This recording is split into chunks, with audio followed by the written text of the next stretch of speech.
好，那我们进入第3段的学习。第2段的这个段落还挺长的，刚才我以前学的时候没注意啊，这么长的一段。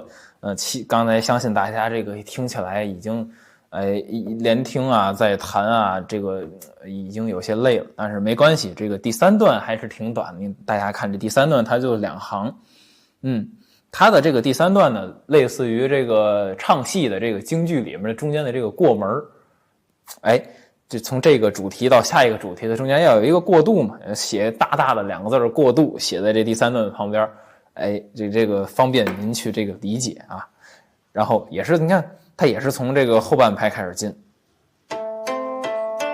都是从后半拍，它的这个即兴的这种动机，大家都可以去学习，有自己的这种即兴。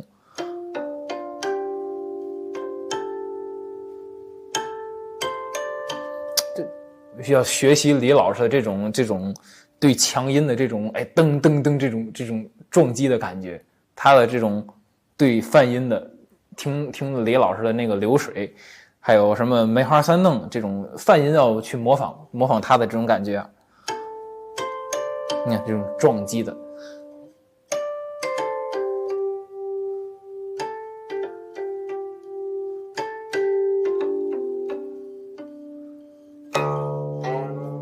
怎么去做到这种泛音的听起来的这种很硬的这种撞的这种效果？很简单，还是咱们以前学的那些方法。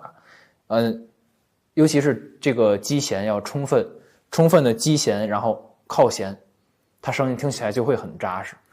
左手呢，咱们泛音的原则是挥位一定要对准，一个是挥位对准，一个是右手的这种击弦的这种扎实。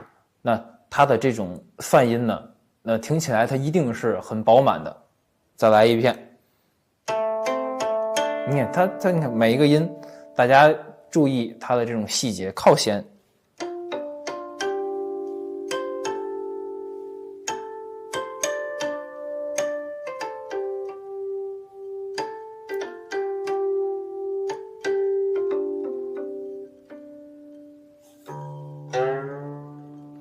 在那种他们都会有这种很硬朗的这种风格，很硬朗很清丽的这种感觉。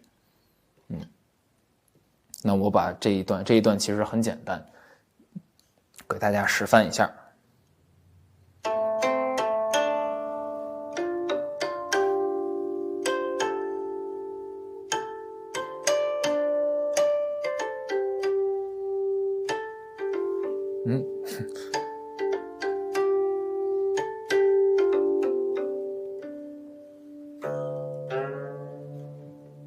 再就是哪怕是这个7弦6弦稍微有一点破音都没关系，其实您不会弹破音的，我相信您这个就尽可能的去让它有一些这种控制，自己控制好了就可以，不会破音的。好，这一段就结束了。